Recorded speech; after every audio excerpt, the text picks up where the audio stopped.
और अब ऐसे संत नहीं दिखते हैं जो कबीर सरीखे हों, रहीम जैसे हों, रैदास हों। हर भीड़ जुटाने वाला संत नहीं होता। बाबागिरी और दादागिरी में बहुत अंतर नहीं दिखता। बोलूंगा मेरा मुंह खराब होगा, लोग दुश्मन हो जाएंगे। आज बाबागिरी तो एक धंधा भी हो गया है ना। धर्म की सही व्याख्या क्या है? धर्म उस चीज का नाम है जो आदमी को जानवर से इंसान बनाए, इंसान से भगवान तक पहुंचा दे। तो कौन है असली गुरु? क्या है? नहीं मिलेगा। सेंटर फॉर सनातन रिसर्च के सभी महनीय दर्शकों का एक बार फिर हमारे कार्यक्रम में स्वागत है।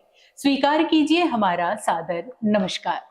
दर्शकों, कहानी वहां से शुरू होती है जहां था संघर्ष, चुनौती और विसंगतियां, और साथ ही था अभाव। हाँ, कुछ नहीं था तो वो थी निराशा और आत्मविश्वास में कमी। और इसी आत्मविश्वास के बलबूते तय हुआ एक सफर अभाव से प्रभाव तक का। जीवन में सब कुछ मिला, पद मिला, प्रतिष्ठा मिली, ख्याति भी मिली, लेकिन अभी भी कुछ शेष था जो शायद नहीं मिला था। और वो था मनुष्य की स्वाभाविक मनोकामनाओं से परे, यानी जीवन के कर्म को समझने के साथ साथ जीवन में धर्म के मर्म को समझना और दूसरों को भी समझाना। हम बात कर रहे हैं बिहार प्रांत के भूतपूर्व डीजीपी श्री गुप्तेश्वर पांडे जी की, और वर्तमान में जगत गुरु रामानुजाचार्य गोविंदाचार्य आदरणीय गुप्तेश्वर महाराज जी की। आज हमारे साथ हैं और आज हम उनसे धर्म पर चर्चा करने जा रहे हैं। तो बहुत बहुत स्वागत करते हैं हमारे कार्यक्रम में आपका। नमस्कार। धर्म, ये हमेशा से एक ऐसा विषय रहा है कि कौन सा धर्म सबसे पहले आया और कौन सा धर्म सबसे ज्यादा सटीक और ग्रहण करने योग्य है। इस विषय पे आगे चर्चा करेंगे, लेकिन सबसे पहले आपसे शुरुआत करते हैं। तो क्या है कहानी आपके एक डीजीपी से आज एक धर्म गुरु, एक कथावाचक बनने की? कैसे हुआ ये हृदय परिवर्तन? नमस्कार। और आपके माध्यम से जो भी श्रोता दर्शक सुधीजन जहां भी सुन रहे हैं, सबको मेरा बहुत बहुत प्रणाम और सबके लिए मंगल कामना। देखो,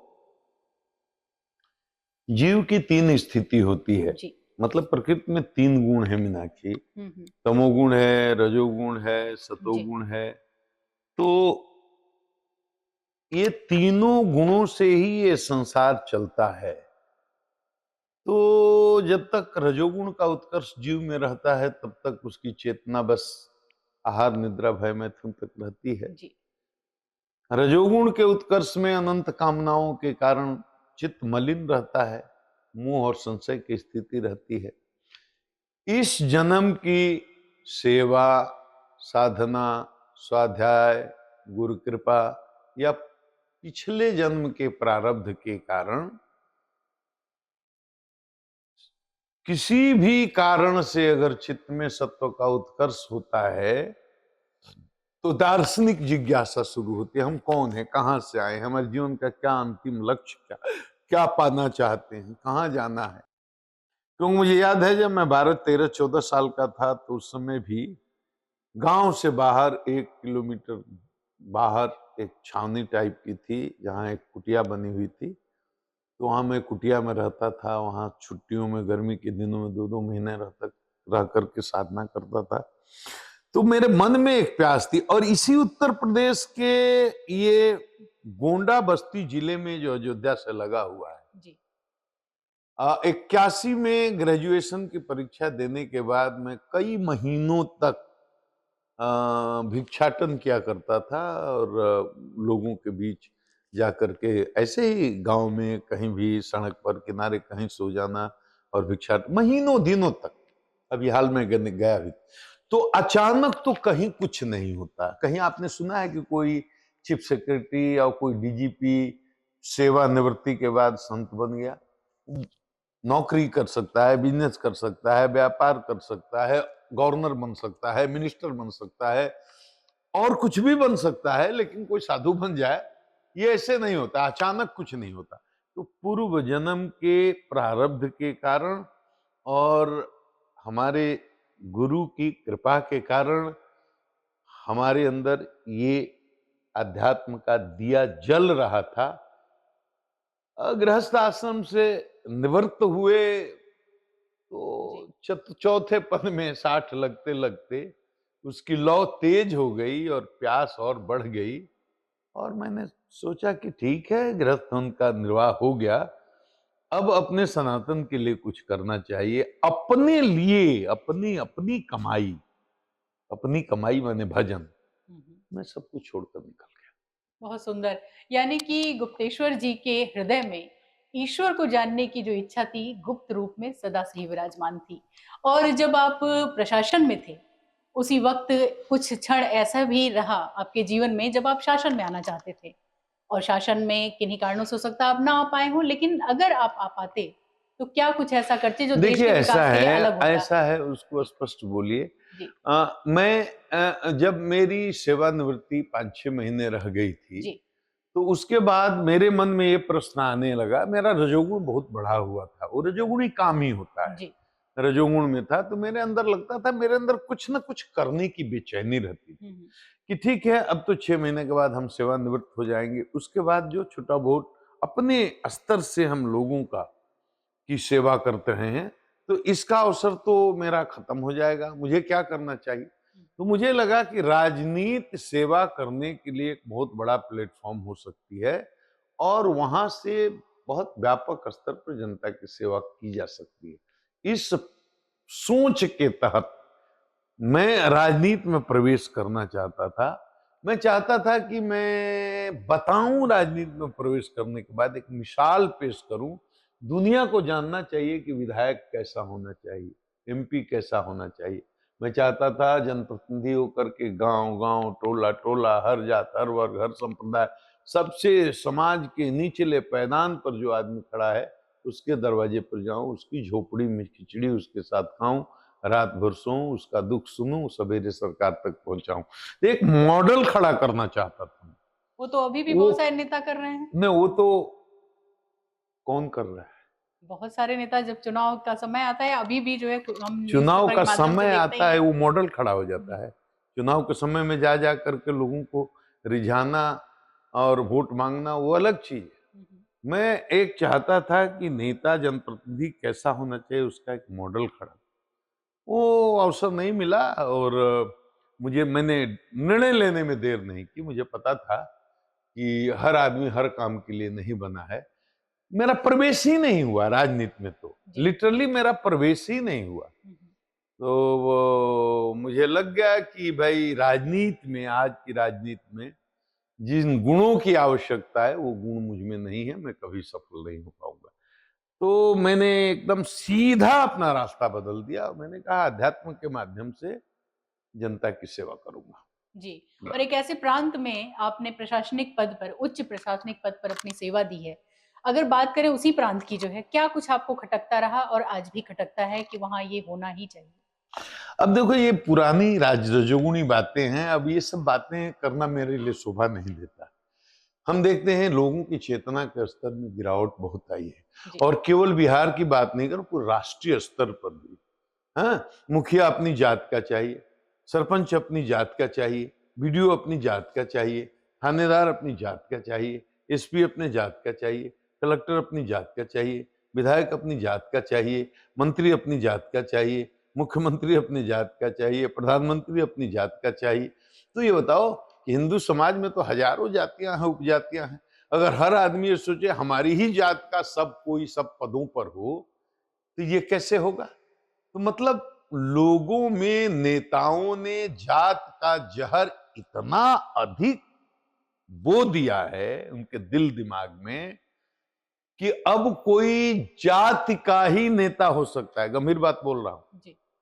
अब कोई जमात का नेता नहीं हो सकता। सही कहा। पासवान का नेता जब भी होगा, कोई पासवान होगा। कुर्मी के नेता जब भी होगा, कोई कुर्मी होगा। यादव का नेता जब भी होगा, कोई यादव होगा। क्षत्रिय का नेता जब भी होगा, कोई क्षत्रिय होगा। ब्राह्मण का नेता जब भी होगा, कोई ब्राह्मण। समाज यहां तक आ गया है, इतनी गिरावट आ गई है। तो अब बताओ, इसमें आदमी की क्या कीमत रहेगी? आपकी अच्छाई की क्या कीमत है? कुछ दो दो कौड़ी, दो पैसे की कीमत नहीं है। दारू मुर्गा बांट बांट करके लोग प्रधान बन जा रहे हैं, जी। लोग मुखिया सरपंच बन जा रहे हैं, और विधायकों के चुनाव में भी और जनप्रतिनिधियों के चुनाव में भी पैसे का जो खेल है, तो उससे स्पष्ट होता है कि चेतना में बहुत गिरावट आई है और ये गिरावट राजनीति के चलते ही आई और इसमें टिकना ठहरना हमारे जैसे लोगों के लिए संभव नहीं था। तो मैं निकल गया किनारे से चुपचाप। और अब बात करते हैं उस गांव की जहां आपने अभावों से जूझ करके एक लंबा सफर तय किया। उस गांव के लिए क्या कुछ आप कर पाए? देखिए, मैं जिस गांव में पैदा हुआ, बक्सर से 20 किलोमीटर जिला मुख्यालय, बक्सर उस समय जिला भी नहीं था, आरा शाहाबाद जिला हुआ करता था, तो उस तरह से तो जिला मुख्यालय से 80 किलोमीटर दूर। गांव में बिजली नहीं थी, पानी नहीं था, रोड नहीं थी, सड़क नहीं थी, पुल नहीं थी, स्कूल नहीं था, अस्पताल नहीं था, कुछ भी नहीं था। और अब उस गांव में, ये नहीं कहता हूं कि मैंने ही सब कर दिया, जैसे भी हुआ, लेकिन भगवान के दया से गांव में बिजली है, गांव में रोड है, गांव में पानी है, गांव में स्कूल है, गांव में सब कुछ है। तो समय के साथ साथ, बढ़ते हुए समय के साथ साथ गांव का विकास हुआ है। उसमें मैं माध्यम रहा, एक सूत्र रहा सरकार के बीच में और अपने गांव के लोगों के बीच। बहुत सुंदर। और एक साक्षात्कार में आपने जो है एक तथाकथित चमत्कारी बाबा का पक्ष लेते हुए ये कहा कि वो एक शुद्ध पुरुष हैं क्योंकि उनके यहाँ दरबार में जो भीड़ लगती है या उनकी लोकप्रियता इसे प्रमाणित करती है। तो क्या सिद्ध पुरुष होने की यही कसौटी है? तो कहाँ है नहीं, निर्मल बाबा आसाराम ये बाबा? नहीं कसौटी है। आप मेरा तो मैंने आज तक सिद्ध होने की गारंटी किसी को दी ही नहीं जी। तो आप मेरा वो ध्यान से देखिएगा। मुझे आज तक एक ही सिद्ध आदमी को जानता हूं अपने जीवन में। 65 साल की मेरा शरीर हो गया, मैं सिर्फ एक आदमी को जानता हूं जो सिद्ध है, उनका नाम मैं बता नहीं सकता। उनके अलावे मेरी मुलाकात किसी सिद्ध पुरुष से नहीं है। मुझे अच्छी तरह से बात किया था। धीरेन्द्र जी के बारे में आप पूछ रही हैं, तो धीरेन्द्र जी हमारे पुत्र की उम्र के हैं, 26-27 की उनकी उम्र है, बहुत ही यंग हैं और सनातन के लिए वो बहुत अच्छा काम कर रहे हैं, लोगों को आपस में जोड़ रहे हैं, पर्ची वर्ची निकालते हैं।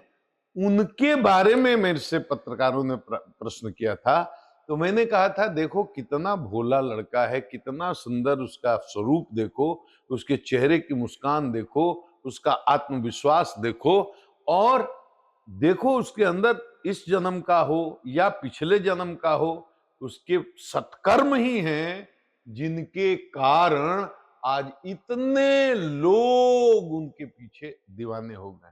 और याद रखो, जितने पाखंडी बाबा, जिसका आप अगला सवाल आप यही पूछोगे मुझे मालूम है, इसलिए मुझे मालूम है आपकी तैयारी यही होगी पूछने की, क्योंकि हर जगह ये पूछते हैं कि भाई अगर भीड़ ही पैमाना है तब तो ये सूरजपाल ये भी कोई सिद्ध मंत होगा, फिर आप और किसी बहुत राम रहीम से लेकर कई संतों का नाम लेंगी, भीड़ तो ये भी जुटाते थे और भीड़ ये भी जुटाते। हर भीड़ जुटाने वाला संत नहीं होता, हर भीड़ जुटाने वाला सिद्ध नहीं होता। और सिद्ध के बारे में अगर जानना है तो एक बात समझ लो कि जो टीवी पर आ रहा है, मीडिया में आ रहा है, अखबार में आ रहा है, नेताओं के यहां जा रहा है या नेताओं को अपने यहां बुला रहा है और जिसकी सोशल मीडिया की टीम है, वो कोई भी संत नहीं है, कोई भी सिद्ध नहीं। ये कठोर बात बोल रहा हूं क्योंकि इसमें बहुत सारे बाबा कोई बचेंगे नहीं, बहुत लोग आ जाएंगे। जो आदमी टीवी पर आ रहा है, जो प्रचार तंत्र में विश्वास करता है, जो अखबार में छप रहा है, छपता है, छपवाता है, जो जगह जगह राज दरबारों में जाता है, आता है, बड़े बड़े सेलिब्रिटी लोगों को, नेता लोगों को अपने यहाँ बुलाता है, जो सोशल मीडिया की टीम रखता है, रोज उसमें पोस्ट करता है, वो कोई बाबा सिद्ध बाबा नहीं है। ये सब रजोगुणी लोग हैं। 19-20 का अंतर होगा, वो सब खराब है ये नहीं कह रहा हूं, लेकिन उसमें सिद्ध कोई नहीं है।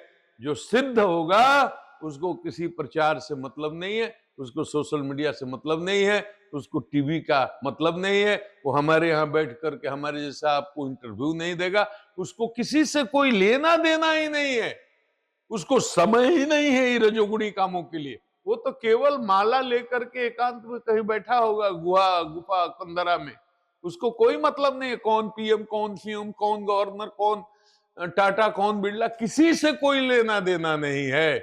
तो ऐसे लोग हैं कितने, ये सब रजोगुणी काम है, ये बिल्कुल। कोई सिद्ध नहीं।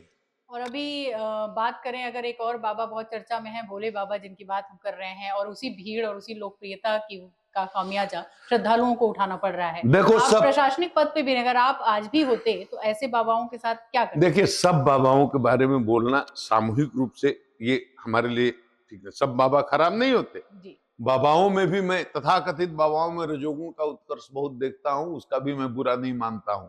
मैं ठीक है, वो आदमी अभी रजोगुण के उत्कर्ष में है, कब उस पर भगवान की कृपा हो जाए, उसको समझ में आ जाए हम जो कर रहे हैं इससे कुछ होने वाला नहीं। इसमें बड़े बड़े उच्च कोटि के तथाकथित संत लोगों के नाम आ जाएंगे, बोलूंगा मेरा मुंह खराब होगा, लोग दुश्मन हो जाएंगे।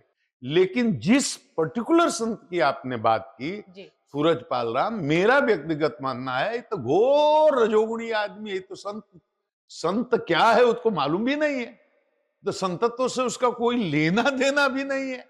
तो सिपाही था, अब बाबा, आज बाबागिरी तो एक धंधा भी हो गया है ना।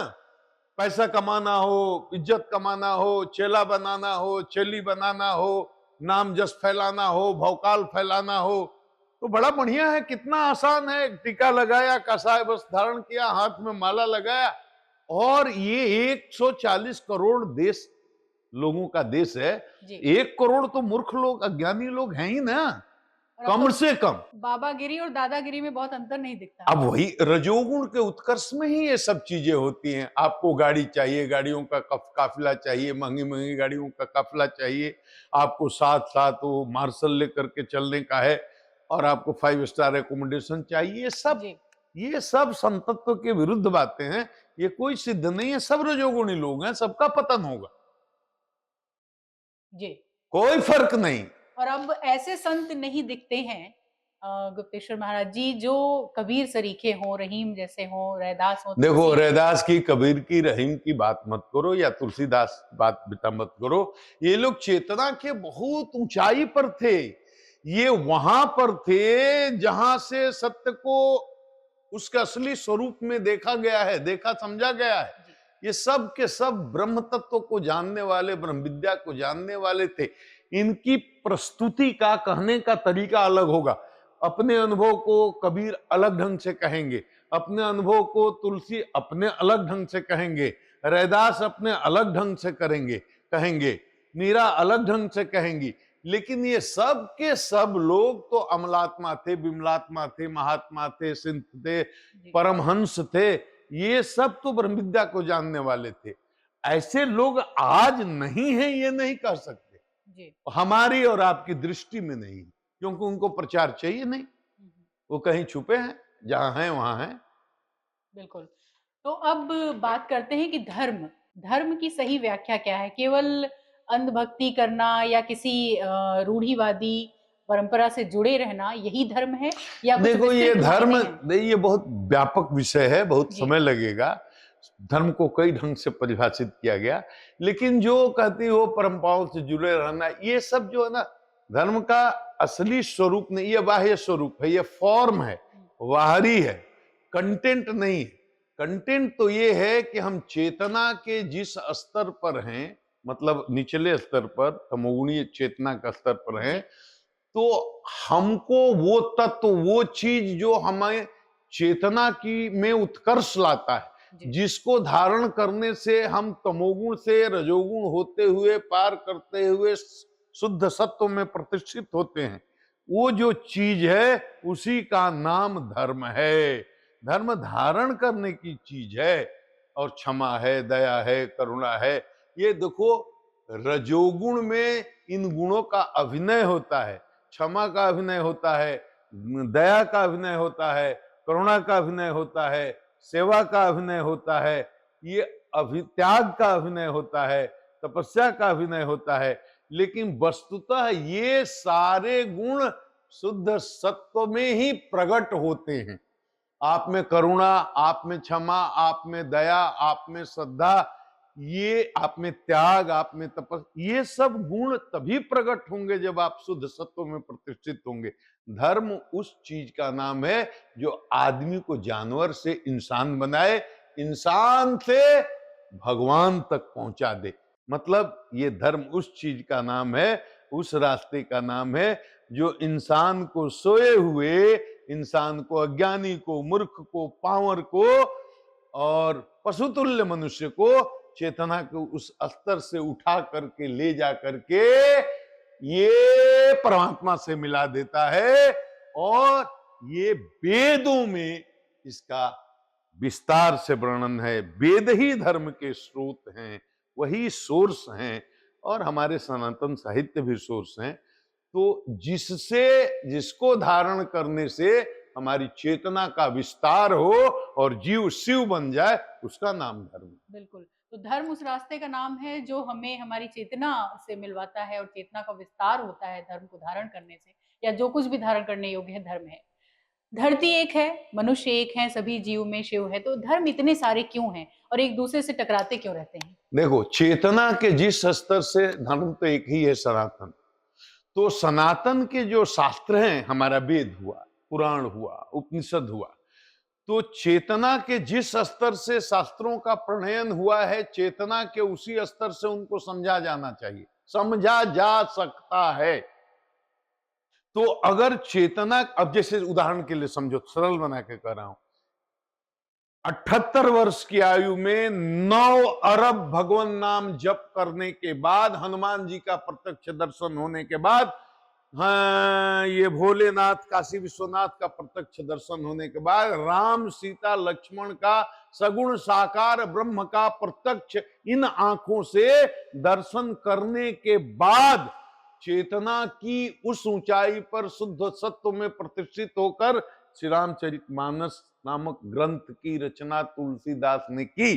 तो चेतना के जिस स्तर से उस ग्रंथ की रचना हुई, तो चेतना की उसी ऊंचाई से उसको समझा जा सकता है। जो चेतना की बहुत नीचाई पर है, पशुवत है, घोर रजोगुणी है, घोर तमोगुणी है, वो तो ढोल गंवार शुद्र प्रश्नादि का बाजा बजाता रहेगा, रामचरितमानस को जलाता रहेगा, वो उसकी चेतना का सवाल है। तो चेतना के अलग अलग स्तर से हमारे शास्त्रों की व्याख्या हुई जी। तो चेतना के अलग अलग स्तर से व्याख्या हुई, बुद्धि से व्याख्या होती है, तो बुद्धि से व्याख्या होगी। अनुभव में है नहीं धर्म, भगवान की अनुभूति नहीं है, अनुभव में है नहीं, ब्रह्म विद्या है नहीं, ज्ञान का भीतर से प्रकाश है नहीं, तो बुद्धि से वेदों के मंत्रों की अगर व्याख्या करोगे तो हर आदमी अपनी बुद्धि के हिसाब से करेगा। तो मान लो कि जिसका रजोगुणी बुद्धि है तो रजोगुणी व्याख्या होगी, तमोगुणी बुद्धि है तो तमोगुणी व्याख्या होगी। तो उनके फॉलोअर्स जो हैं, तो उनके पीछे एक जमात बन गई। जैसे उदाहरण के लिए, किसी की निंदा शिकायत की बात नहीं है, दयानंद सरस्वती, मैं महर्षि नहीं कहता हूं, दयानंद सरस्वती जी ने एक आर्य समाज नामक एक अलग पंथ बना दिया, वो हिंदू ही लोग। तो वेदों की व्याख्या पूरी तरह से बुद्धि के स्तर से की। महान समाज सुधारक आदमी थे, उनको मेरा बहुत बहुत प्रणाम, लेकिन वो आत्मदर्शी या परमहंस तो थे नहीं, ब्रह्म विद्या को तो जानते नहीं थे। तो बुद्धि से वेदों का अर्थ किया, हम पुराण को नहीं मानते, हम मूर्ति पूजा नहीं करते, मूर्ति पूजते, एक पंथ निकल गया। तो जैसे आर्य समाज एक पंथ निकल गया, वैसे अलग अलग बाबाओं ने अपने कल्ट चला दिए। गायत्री मंत्र प्रायश्चित मंत्र है, गायत्री मंत्र एटम परमाणु बम की तरह है।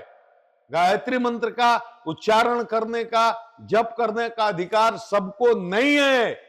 ये वेद मंत्र है जिसका ये यज्ञोपवीत संस्कार नहीं हुआ, और स्त्रियों को गायत्री मंत्र जपने का अधिकार नहीं है। महाअनर्थ होगा, नाश हो जाएगा।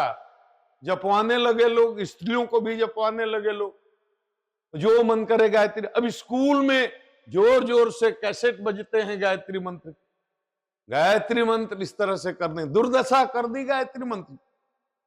साउथ में एक बहुत बड़े जोगी हुए हैं आजकल, इतना टॉप क्लास अंग्रेजी बोलते हैं, पूरे देश नहीं पूरी दुनिया में उनके करोड़ों करोड़ों फॉलोअर हैं। बिल्कुल, और अपने देश के तो बहुत बड़े बड़े मानिंद उनके फॉलोअर हैं। बड़े बड़े लोग जाते हैं, उनका अध्यात्म से कोई लेना देना नहीं, दूर दूर तक ABCD नहीं जानते हुए अध्यात्म का, घोर रजोगुणी आदमी है। ऐसे बहुत सारे लोग स्वयंभू बाबा बन गए, अपनी फोटो माला में देकर बेटा लगाओ और गुरु को ही समझो भगवान है, अपने नरक में जाएंगे, पीछे पीछे करोड़ों लोग जाएंगे। ये बड़ी, देखो, कहा धर्म का रास्ता बड़ा गूढ़ है। तर्को प्रतिष्ठा सुते विभिन्ना नई कर्म निर्जस्य वच प्रमाणम धर्मस्य तत्वम निहितम गुहायाम महाजनो जेन गतः सपद। धर्म की गति बड़ी सूक्ष्म है, ये समझना भी बड़ा मुश्किल है। हमारी बुद्धि इतनी भोथरी हो गई है, हम असली नकली को भी नहीं पहचान पाते। पूर्व जन्म के पाप के कारण या प्रारब्ध के कारण नकली गुरुओं के चक्कर में आकर के और इसी 84 के चक्कर में हम पड़े जा रहे हैं। तो कौन है असली गुरु, क्या है उसकी नहीं परिभाषा? मिलेगा। जब आपकी प्यास बहुत तेज हो जाएगी, अंदर वो बेचैनी हो जाएगी, और रो रो करके भगवान से प्रार्थना करिएगा, और रोने से प्रार्थना करने से मलिन चित्त शांत होता है, उसका मल धूलता है। तो जब अंदर प्यास बहुत हो जाएगी और ईश्वर से प्रार्थना करिएगा, तो आप में पात्रता आएगी, गुरु तत्व तो वही प्रकट हो जाएगा किसी व्यक्ति के रूप में। क्या आपके जीवन काल में कोई ऐसे गुरु आपको मिले? हमारे गुरु मिले हैं, हमारे उनका गुरु नाम हम मिले, जान हम तो सकते हैं? वो नहीं बता सकते। हम बहुत बचपन में हमको ये हो गया था, बहुत ही बचपन। देखो, ये सार्वजनिक रूप से कहना चाहिए या नहीं कहना चाहिए, लेकिन 30 सेकंड में एक बात करके चल। मैं जानता हूं जिसकी बात करो, एक मैंने सिद्ध आदमी को देखा, एक ही आदमी को मैं जानता, और उनके साथ उनके बचपन के वो कोई मित्र थे, उनको कोई नहीं जानता, गृहस्थ आश्रम कोई नहीं जानता कि ये सिद्ध है। बचपन के एक मित्र थे, उनके पीछे लगे रहते थे, जानते हो कुछ बताओ, कुछ बताओ, क्या चाहते हो? देवी का दर्शन करना चाहता हूं। एक मंत्र दे दिया, जाओ जप। अरे विधि निषेध कुछ बताओ, कैसे जपना है, क्या करना? बोले तुमसे विधि निषेध होगा नहीं, बस जपो। 8 साल तक जपते रहे, सपने में भी भगवती नहीं आई, और 8 साल तक लड़ते रहे, मेरे साथ पढ़े हो, तुम जानते हो, लेकिन मुझको झूठा मंत्र दे दिया, ये दे दिया। 8 साल के बाद एक दिन अचानक साक्षात भगवती प्रकट हुई, और उन्होंने इन्हीं चर्म चक्षुओं से, प्राकृत चक्षुओं से प्रत्यक्ष भगवती के दर्शन किए। ये सब मेरे सामने हुआ, मेरी जानकारी में। तो उस दिन से मेरे दिमाग में बात बैठ गई कि अगर भगवती है तो भगवान भी है, तब भूत भी है, तब प्रेत भी है। तो जो शास्त्रों में बातें लिखी हुई हैं सब सही है, लेकिन आज के जमाने में किसी को फुर्सत नहीं है महाराज। अब कानपुर में भी एक दरबार लग रहा है, लोग पागल की तरह वहां भी जाकर के अपना मत्था टेक रहे हैं, पितरों की शांति करा रहे हैं। तो ऐसे ऐसे पाखंडी लोग, प्रपंची लोग, खुलेआम बोल रहा हूं कि मरने के बाद इनके लिए अलग से कोई नरक बनाना पड़ेगा, क्योंकि नरकों की व्यवस्था में कोई ऐसा नरक नहीं है जहां इनकी धुलाई अच्छे से हो पाए। बिल्कुल। और बात करें अगर बड़े बड़े मंदिरों की चढ़ावों की बात करें, वहां पे जो पंडा पुजारी बैठे हुए हैं, जो भगवान से मिलवाते हैं हमें, उस पे आपकी क्या टिप्पणी है? पंडा पुजारी जहां भी बैठे हुए हैं, उनको श्रद्धा से दे देना चाहिए, क्योंकि वो तीर्थ पुरोहित हैं, उनकी बड़ी महिमा है। शास्त्रों में जाऊंगा तो बड़ा लंबा विषय हो जाएगा, लेकिन इस पर विवाद नहीं करना चाहिए। बेकार की बहस करते हैं, अरे हो गए जबरदस्ती पंडाल है, क्या जबरदस्ती? लूटते हो, चोरी करते हो, डकैती करते हो, या ईमानदारी से भी कमाते हो, तो 150 तुम्हारे तीर्थ पुरोहित पंडा ने ले लिए तो कौन तुम्हारी गर्दन काट दी महाराज? शराब पीने के लिए आपके पास पैसा है, 20 रुपए की चाय पीने के लिए पैसा है, 25 रुपए का पान खाने के लिए पैसा है, हाँ? और हर चीज के लिए पैसा है, और तीर्थ में गए और तीर्थ पुरोहित को 150 रुपया वो ले लिया आपसे, तो आपको लगता है कि ये कोई इशू ही नहीं है। बिल्कुल। तो क्या ये इतना करने से पुरोहितों हमारे को पाप धुल जाएंगे? नहीं, ये पाप इससे नहीं धुलते हैं। पाप धुलते हैं प्रायश्चित से। पाप धुलने का अपने कर्म से, कर्मों ही से पाप होते हैं, कर्मों से ही उनको धोया जा सकता है। आप पाप धोने के लिए तीर्थों में आजकल नहीं जा रहे हैं लोग। आजकल तीर्थ हो गया है पर्यटन स्थल। शादी करके हनीमून मनाने के लिए भी पहाड़ों में निकल जाते हैं लोग।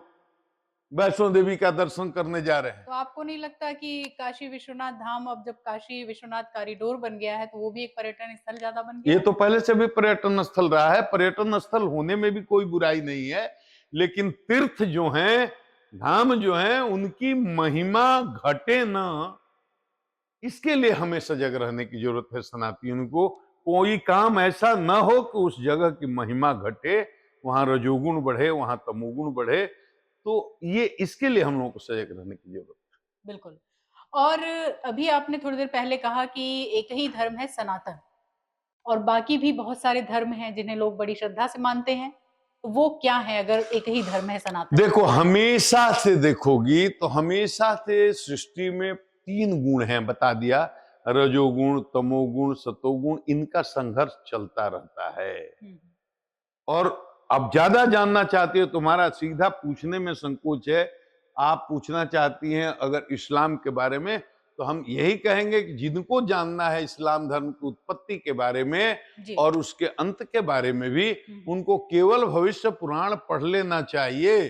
भविष्य पुराण हमारा ऐसा पुराण है जो ये तो वामपंथी इतिहासकार भी मानते हैं जी। कि गुप्ता पीरियड के पहले ही का है, क्योंकि गुप्ता पीरियड के बाद में तो कोई पुराण लिखा नहीं गया। तो इधर 1500 साल के भीतर तो कोई पुराण नहीं लिखा गया। उसमें लिखा हुआ है कि समुद्र पार से, 7 समुद्र पार से एक जाति आएगी जिसकी नाकें लंबी लंबी होंगी, सफेद रंग होगा, नीली नीली भूरी भूरी आंखें होंगी, भूरे भूरे बाल होंगे, लंबे होंगे। भाषा कैसी होगी? रविवारे च संडे च फल्गुने च फरवरी, फागुन को फरवरी कहेंगे, रविवार को संडे कहेंगे। ये उस समय लिखी हुई है जब अंग्रेजी भाषा का भी जन्म नहीं हुआ। उसमें इस्लाम के बारे में बड़ा विस्तृत ढंग से लिखा हुआ है कि कैसे इस्लाम आया और कैसे इस्लाम चला जाएगा। उसको पढ़ लेना चाहिए, हर आदमी को पढ़ना चाहिए। मैंने सुना है गीता प्रेस ने किसी दबाव के कारण अब ये भविष्य पुराण को छापना शायद बंद भी कर दिया है या करने वाला है, तो बाद में वो कॉपी भी दुर्लभ हो जाएगी। इसलिए भविष्य पुराण तो मैं कहूंगा सबको खरीद करके एक एक रख लेना चाहिए। जी। और भविष्य पुराण की बात करते करते एक भविष्यगत सवाल भी मन में आ रहा है कि मनुष्य के मनुष्यगत जो गुण हैं वो उसके आचरण से कहीं लुप्त होते जा रहे हैं, सिर्फ बातों में ही रह गए हैं। यही होता ही है। जब जब तमोगुण का उत्कर्ष होता है, जब जब, जैसे सतोगुण में शुद्ध आदमी है, सतयुग में क्या था? सब लोग सतोगुणी थे जी। सब लोग चेतना की बहुत ऊंची स्थिति में थे। जब युग बदलता है, उसके बाद त्रेता युग आया तो चेतना में थोड़ी गिरावट आई, उसके बाद में द्वापर आया, चेतना में और थोड़ी गिरावट आई, उसके बाद कलयुग आया तो चेतना में बहुत गिरावट आ गई। तो इसी तरह से ये सृष्टि के का एक प्रवाह है। इसलिए जैसे चेतना में गिरावट आएगी, चेतना में उत्कर्ष होगा, कलयुग के बाद फिर सतयुग आएगा। हम लोगों को सजग ये रहना चाहिए कि जो चेतना में गिरावट आ रही है उसको संभाला जाए, उसको रोका जाए। गिरावट को रोक नहीं सकते पूरी तरह से, गिरावट की गति को धीमा कर सकते हैं। तो गति को धीमा करने के लिए तो बहुत टूल्स टेक्निक बताए गए सनातन में। भजन करो, सेवा करो, सत्संग करो और साधुओं के साथ रहो, शास्त्रों का स्वाध्याय करो। ये सब करने से, नाम जप करने से, सत्संग करने से, कीर्तन करने से, स्वाध्याय करने से, शास्त्रों की बात और उनका शास्त्रों का विधि निषेध मानने से चेतना में गिरावट की प्रक्रिया धीमी हो जाती है। बिल्कुल। और धर्म की बात करें तो धर्म, हमारा सनातन धर्म चमत्कारों में कितना विश्वास करता है? देखो, 2 पक्ष हैं। अथर्ववेद देखोगे बेटा तो उसमें तो ये जिसको काला जादू, ये सब बहुत सारी चीजें हैं। तो सनातन में काला जादू वाला पक्ष भी है, तंत्र का बाम तंत्र भी है यहाँ। तो वो एक सनातन का वो पार्ट है, वो ये पुष्ट करता है कि ईश्वर है। यहीं पर देख लो, यहाँ पर एक कीनाराम करके वामपंथी मैंने वाम मार्गी संत हुए हैं। तो वाम मार्ग भी एक ऐसा मार्ग है, उस रास्ते से भी लोगों ने बहुत ऊंचाई तक की यात्रा की है, बहुत ऊंचाई तक गए हैं लोग। यहाँ पर कीनाराम की धुनी है, कीनाराम का आश्रम है। और सनातन में पूजा की अनंत पद्धतियां हैं। सन्यासी हैं, शंकराचार्य के अनुयायी हैं, इसके बाद में वैष्णव हैं, बहुत तरह के, वैष्णव में भी बहुत तरह के वैष्णव हैं। आपको पता ही है कि रामानंदी हैं, रामानुजी हैं, वल्लभाचार्य के संप्रदाय के, निम्बार्काचार्य के संप्रदाय के लोग हैं, तरह तरह के लोग हैं। तो वो भी एक पक्ष है जैसे, लेकिन उसमें बताया गया है, जैसे मान लो कि औषधि में बहुत सारी औषधि है, उसमें एक जहर भी है, जी। तो जहर पर लिखा है इसको खाने से आदमी मर जाएगा। उसी तरह से तंत्र है, भूत विद्या है, प्रेत विद्या है, कर्ण पिचासनी की सिद्धि, जक्षिणी की सिद्धि, शाकिनी की, हाकिनी की, डाकिनी की, जोगी की, ब्रह्मराक्षस की, सब सिद्धि, ये मैं सब जानता हूं। जी। लेकिन हमको चमत्कार करके बाबा बन करके अपना दुकान नहीं चलाना है। मैं कहता हूं 41 दिन के अंदर अगर आपको भगवान पर विश्वास नहीं है तो भगवान तो नहीं दिखा सकता, लेकिन आपको भूत पर विश्वास हो जाए तो भगवान पर विश्वास हो जाना चाहिए। भूत है तो भगवान भी है। तो 41 दिन में सूक्ष्म जगत से आपका संपर्क करा सकता हूं। आप सूक्ष्म जगत के जीव से 41 दिन में संपर्क कर सकते हैं। प्रत्यक्ष खड़ा होकर के बात करेगा तो आपको मान जाना चाहिए कि अब भगवान भी होगा। लेकिन शास्त्रों में ही कहा गया है कि ये निषेध है, प्रेत पूजा का बड़ा निषेध किया गया है, बड़ा इसका दंड भोगा गया है। ये करोगे तो तुमको दंडित होना पड़ेगा, इसकी बहुत बड़ी कीमत चुकानी पड़ेगी। इसलिए ये मत करो, केवल श्री हरि भगवान की पूजा। जी। और अब बात काशी की। काशी में क्या कुछ ऐसा विशेष है जिसके लिए काशी विश्वविख्यात भी है और बाबा से कभी रिक्त नहीं मानी जाती है? काशी तो भगवान के, शिव जी के त्रिशूल पर है। शिव जी यहाँ पर हमेशा विराजमान है।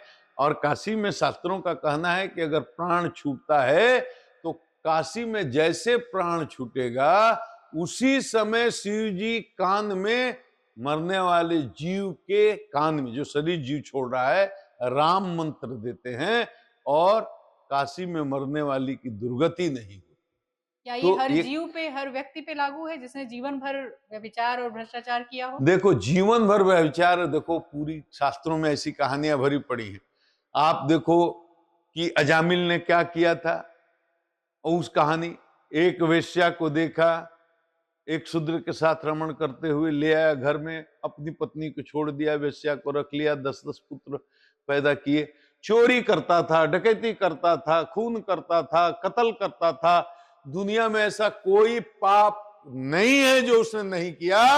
और अंत समय में एक बार नारायण बोल दिया तो नारायण के पार्षद उसको लेने आए, जमदूतों को मार करके भगा दिया। लेकिन यह मान करके होशियारी से कि जीवन भर जो मन करे वो करो और अंतिम समय में भगवान का नाम ले लेंगे तो नरक में नहीं जाने पड़ेगा, तो ये नहीं होगा। जीवन भर मन में, चिंतन में, और जीवन भर एक एक सांस सांस में अगर आपने भगवान के नाम लेने का अभ्यास किया है, तभी मरते समय भगवान का नाम आपकी मुंह पर आएगा, आपकी चेतना में आएगा।